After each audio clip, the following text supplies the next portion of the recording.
Une alliance improbable entre Pyongyang et Moscou, des généraux nord-coréens sur le front ukrainien et des missiles balistiques menaçant d'autres continents. Mais jusqu'où ira Kim Jong-un pour soutenir Poutine?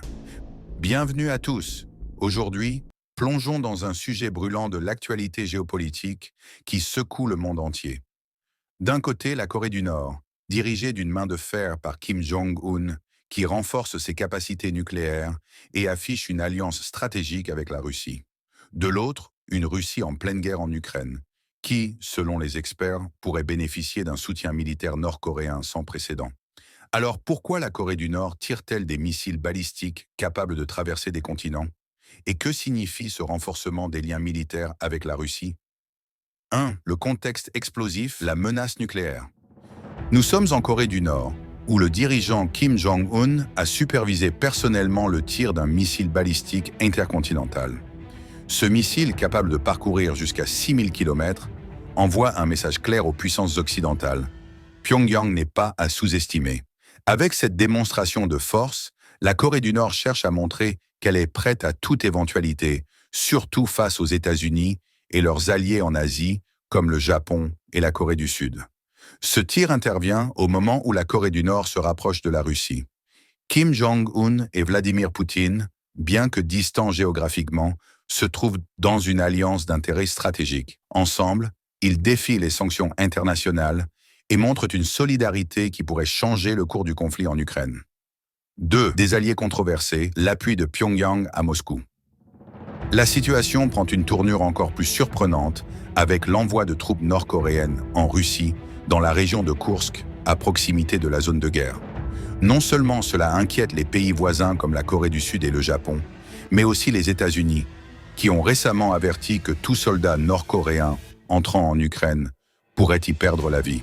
D'après les services de renseignement sud-coréens, certains généraux nord-coréens auraient été envoyés sur la ligne de front, ce qui symbolise un renforcement militaire sans précédent entre la Russie et la Corée du Nord. Cette collaboration militaire dépasse les échanges d'armement. Elle vise à partager des stratégies et à apprendre à opérer ensemble. En parallèle, l'armée nord-coréenne a déjà fourni plus de 3 millions d'obus d'artillerie à la Russie, alimentant ainsi sa capacité offensive. Troisième, une alliance aux conséquences planétaires. Mais cette alliance pourrait avoir des conséquences encore plus graves. De nombreux experts y voient moins les prémices d'un nouveau conflit mondial, avec deux camps qui se dessinent. D'un côté, un axe Russie-Corée du Nord, soutenu indirectement par la Chine, et de l'autre, une coalition de l'OTAN et de ses alliés en Asie. Le gouvernement américain, conscient de cette dynamique, craint que ce partenariat ne s'étende encore et ne conduise à des confrontations de plus en plus directes. On observe déjà des exercices militaires entre les États-Unis, la Corée du Sud, le Japon et Taïwan. De l'autre côté, la Russie et la Corée du Nord intensifient leurs échanges d'expertise militaire. Pour les États-Unis, chaque tir de missile nord-coréen est une violation flagrante des résolutions de l'ONU. Mais pour Kim Jong-un, c'est une manière de renforcer sa position et d'asseoir sa légitimité. Quatrième, les risques d'une guerre intercontinentale. Avec des sous-marins et des missiles balistiques qui se perfectionnent, la Corée du Nord pourrait bientôt devenir une menace directe pour d'autres continents. Imaginez un sous-marin nord-coréen naviguant au large de la Californie, armé d'un missile nucléaire. Cela semble de la science-fiction, mais c'est une crainte bien réelle pour les experts en sécurité. L'arrivée de soldats nord-coréens qui apprennent à travailler aux côtés des troupes russes pourrait transformer cette guerre en un conflit globalisé. Et si ces soldats passent à la frontière ukrainienne, nous serons face à une escalade jamais vue depuis des décennies.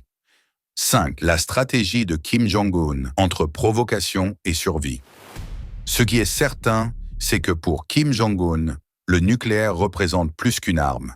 C'est un bouclier contre toute tentative de déstabilisation de son régime. Comme l'Iran, la Corée du Nord voit en son arsenal une garantie de survie face aux pressions internationales.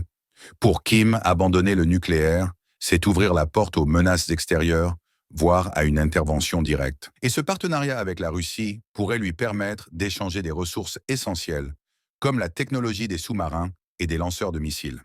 En retour, la Corée du Nord fournit des armes et des soldats, consolidant ainsi une alliance qui inquiète la communauté internationale. Sixième conclusion, un avenir inquiétant.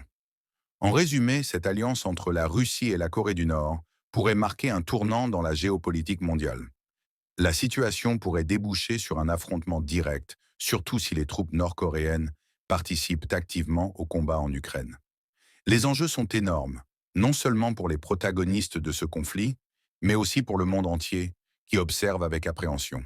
En bref, cette alliance change la donne et pourrait bien nous amener au bord d'un nouveau conflit globalisé. Merci d'avoir suivi cette analyse. N'hésitez pas à laisser votre avis en commentaire. Pensez-vous que la situation peut encore se calmer ou sommes-nous en train de glisser vers une confrontation mondiale? Si ce sujet vous a interpellé, abonnez-vous pour ne rien manquer de nos prochaines analyses sur les grandes questions géopolitiques qui façonnent notre monde. À très bientôt pour une nouvelle vidéo.